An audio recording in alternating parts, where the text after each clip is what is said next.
Up next, we have the Fireside Chat showcasing Mr. Sanjeev Bikhchandani in conversation with Mr. Rajendra Singh Pawar on Have We Learned the Lessons Yet? Mr. Sanjeev Bikhchandani is co-founder of InfoEdge. He is regarded as one of the pioneers of online business in India and has received various accolades and awards for his entrepreneurial achievements. He will be joined by Mr. Rajendra Singh Pawar, chairman and co-founder NIIT Group. May I request the audience to type in their questions in the chat box? They will be answered at the end of this session. So without any further ado, over to you, Mr. Pawar. Thank you, Neha. Thank you, and very hearty welcome, Sanjeev. You are now becoming a regular face for a fireside chat because wisdom, it doesn't come just with brilliance. It comes with working through the tough work, and you and I have both been through that. And wisdom doesn't take too many words to say. So we have little less than what we planned earlier, but we'll do it within time to bring the session back on time. So even in the earlier session, there have been many comments that many startups have made and other people have made about what lessons they learned. So I am going to ask you if what, in your view, are maybe 3 or 4 of the top lessons that come to your mind, and then I'll expand on each and perhaps take your considered opinion, which we advise people. Hey, the 3 or 4 top things that people should have learned over the experience of the last 2 years when funding contracted or was slightly harder to find is that you've got to build a sound business on fundamentals. Now, fundamentals means, sale हो रही है, positive margin भी हो रही है, customer आ रहे हैं और repeat customer मिल रहा है. And you just, once the unit economics are right, then you just need to scale the business to actually get the company to profit. And several people have got companies to profit. Zomato's turned a profit, Policybazaar's turned a profit in our own portfolio. And we have seen that. And Kitty is on the board of Policybazaar. You just saw her. I'm on the board of Zomato. So we have personal experience of how companies can pivot, can get to profit, and work to a plan, and be disciplined and do it. The first thing is unit economics, discipline, get to profit. The second thing is, look, great companies are capital efficient. Right? Now, in an era of abundant capital, which we saw from TARP till 2021, 14 years, maybe 10, 12 years, capital efficiency may have gone out of fashion, but it has not permanently gone. It's back in style now, which basically means with less money, can you do more? The third thing is something I always say, and it is related to the first two, which is that the customer's money is better than the investor's money. Because if you're getting the customer's money and you're getting it repeatedly at a price that's higher than your cost,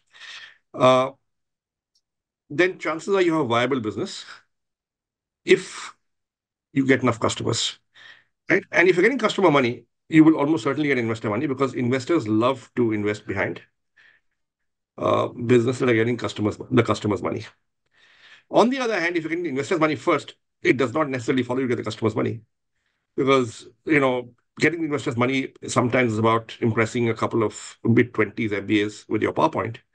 But getting the customer's money repeatedly, is a hell of an achievement, right? And it's a much harder act. So, I mean, there are many lessons. I'll stop with these 3. So I think obviously very sound and clear. And I will pick on the last point that you mentioned first. And then I'm going to go back a bit to this whole issue of governance, which touches on all of these. How do you get that? But first is the last point that you made, that customers' money and investors' money. For someone who's done it a few times over, perhaps the hard lessons are learned. For the early stage people that you talk to, and you talk to so many of them, what are they missing? Why are they not getting this idea that, this is very expensive money? What do you think should be a flag for them? What do you देखिए अब अगर 12-13 साल capital has been in abundance, right? You young entrepreneurs, young founders get schooled in a certain manner that capital is available, it'll always be available. You don't have to make an operating profit because you can always raise more money. Now, that's not a great discipline to imbibe.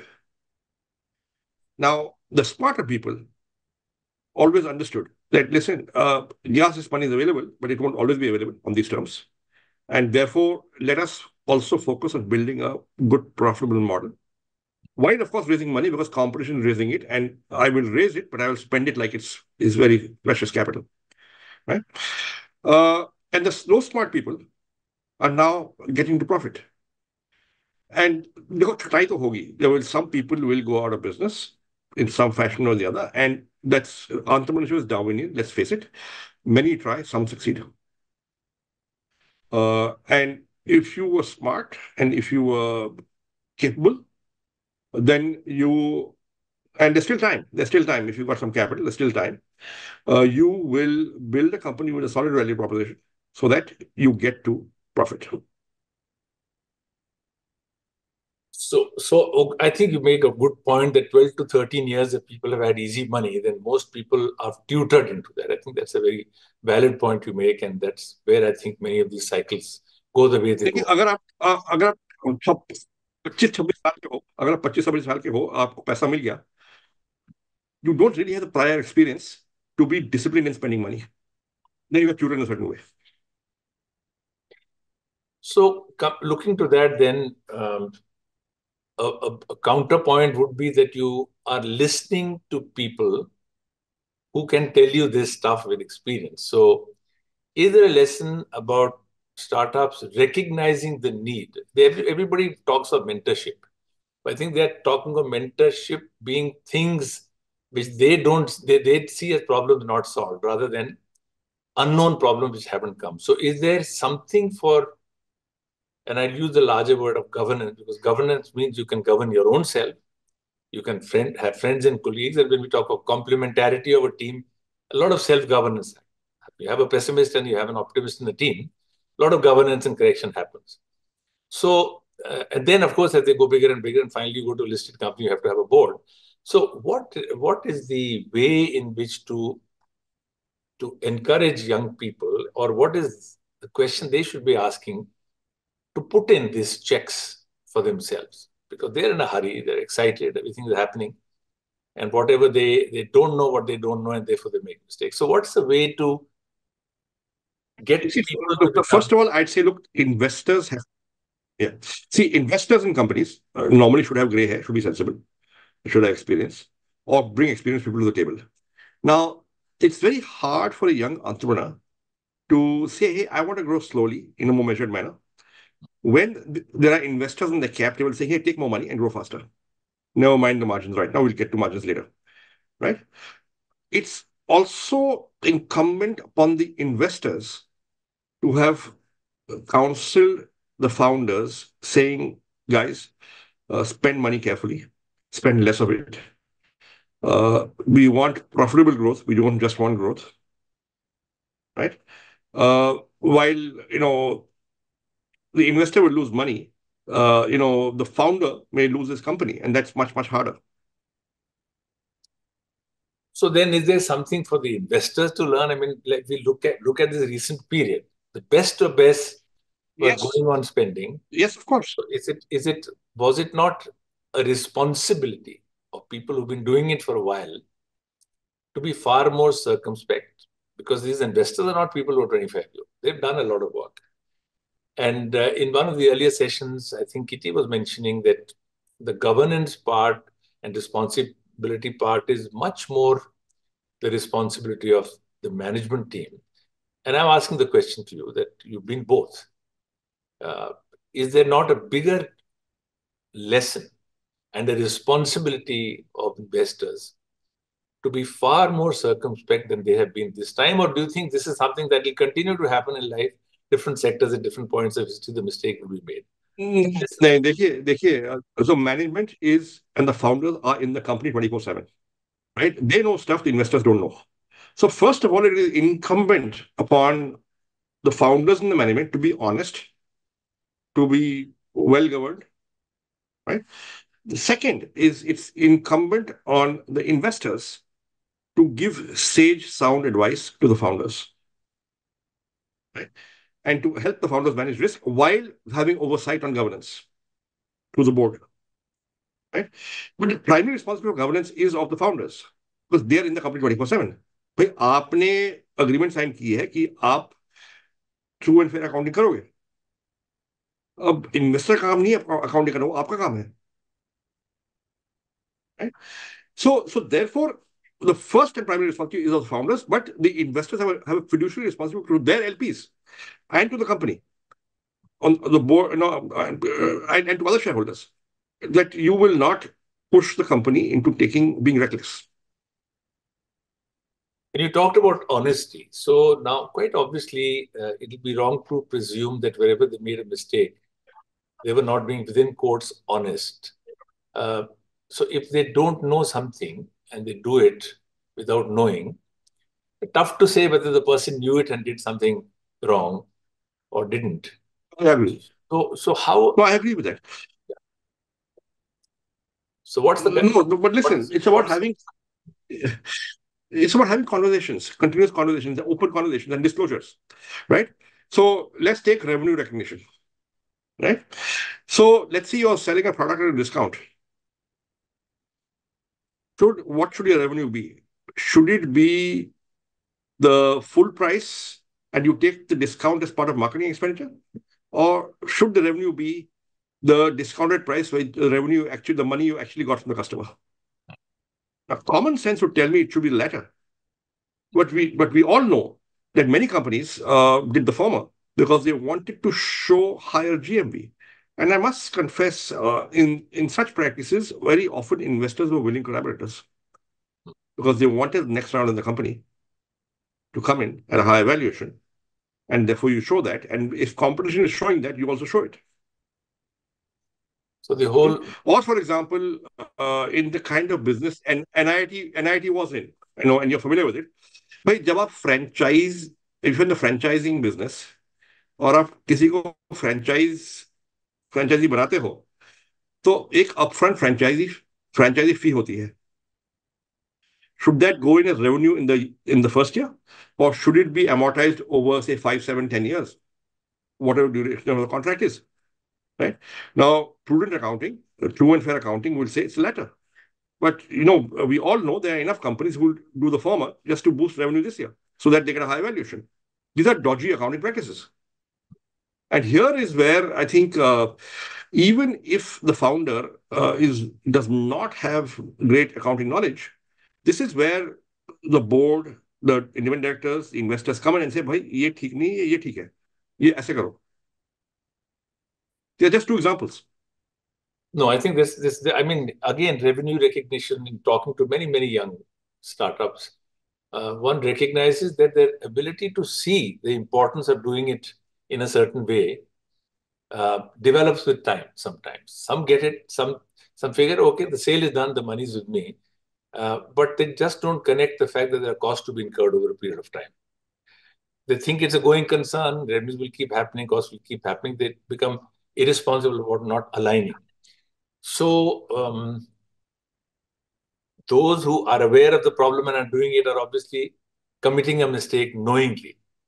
And therefore, in terms of lessons, so let me go back to a more basic question, perhaps to answer some of them. There are many of these mistakes that people have made without wrong intent. So if there are lessons that those of us who've been around know, how can these be brought into the minds of young people who are energetic and they think they know what they want, and what do those people know? What's a structural mechanism? And I don't know, we talk of mentoring, we talk of these things, but what's a slightly more tighter set of guardrails to ensure that people who are jumping in their own interest, are more prepared than what they would? Are there some such lessons for the ecosystem to look at?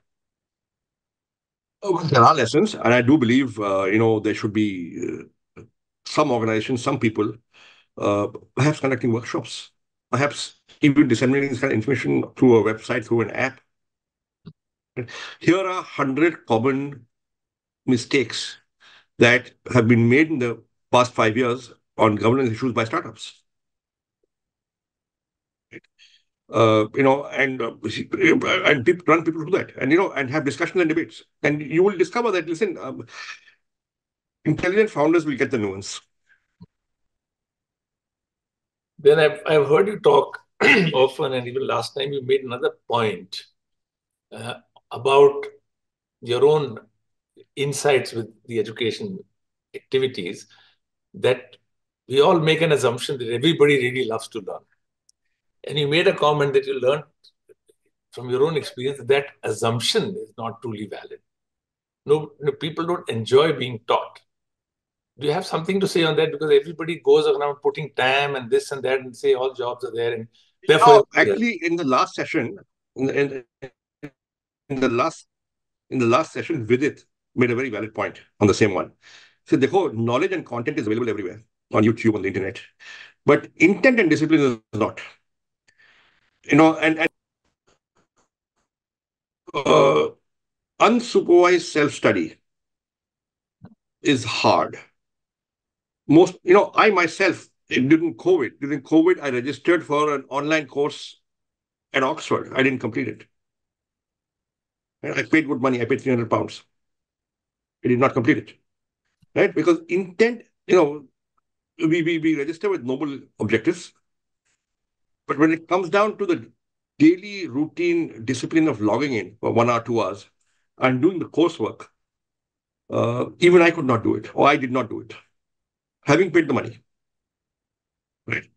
Now, if you're in a kind of edtech business where there's unsupervised self-study, and we have seen it, we invested in Merit Nation, we saw it. The people register, people buy, and then there's no usage. If there's no usage, there's no renewals. And fundamentally, you are in the business of renewals. Right? Or you get into the kind of selling practice that somebody might have got into, which is sell 7 years at one go. Then if somebody doesn't come back, it's not your problem. But that is not building a great business, according to me. So one of the earlier speakers also talked about marketing generates many metrics, and one of them is this big thing called vanity metrics. And you talked earlier about ego. Marketing is seen as ego. Any advice or any elaboration on that for people to not fall into that trap? Oh, so look, I mean, quite honestly, if what you're offering is creating genuine value for your customer, and it's compelling, and the person therefore uses your product on a regular basis, you will not have to market. The customer will automatically renew. If your value prop is so compelling that the customer actually needs it and he perceives the need, the customer will buy, you won't have to sell. So ideally, you should be focusing on customer insights where you identify a need gap, which if you plug with your offering, you won't have to sell, which means your marketing expenditure goes down. So focus a lot on your offering, focus a lot on your customer, focus a lot on the need gap, focus a lot on customer insights to actually build a product offering that gets customers to buy without you having to sell. Great. I think that a couple of very, very crucial things. Naukri did just that. Zomato did just that. Okay. Sorry, I intervened. Yeah. So I just thought I won't try and summarize everything, but a few very simple but powerful ideas come through. I think first, making this assumption that just because you put content in front, however good it is, that people will learn, doesn't happen. And unsupervised learning may not happen, and be very mindful of that as a starting point. I think is important, and therefore build your structures so that people complete, because 5% completion is common, and less than that. Number one. Number two, you talked about customer insight, getting to a real need, and testing it out to see if that's pulling more and more customers and getting repeat, and then build your business based on repeat rather than promising, delivering, and maybe not delivering too much, or not delivering as much as people want. Three, we talked about the revenue recognition question. I think this needs education. In my view, I find that most people don't get it. So just the label of revenue recognition, and in a recent book, which is talking about one of the startups in trouble now, there's a whole big chapter on that. I think it's necessary for young startups to understand that that's a very important topic to do. And then you talked about self-governance. You did say that shareholders, investors have a responsibility. And then there's this debate that, okay, then what should investors do? And you talk about, fine, they want to get the return, they should do it. But I think the founders should take a much bigger responsibility of governing themselves and finding people who can help them and put guardrails for them. And finally, I think the thing about being honest, which I think is, I heard you once say that listen to what your parents told you, go back to that memory and do things right, and that perhaps is the best way to remain honest. So with that, Sanjeev, thank you so much. Always a pleasure to have you share your experience. Thank you so much. Thank you, sir. Thank you. Thank you, and bye-bye, everyone. Bye. Thank you, sir. It was an extremely enlightening session.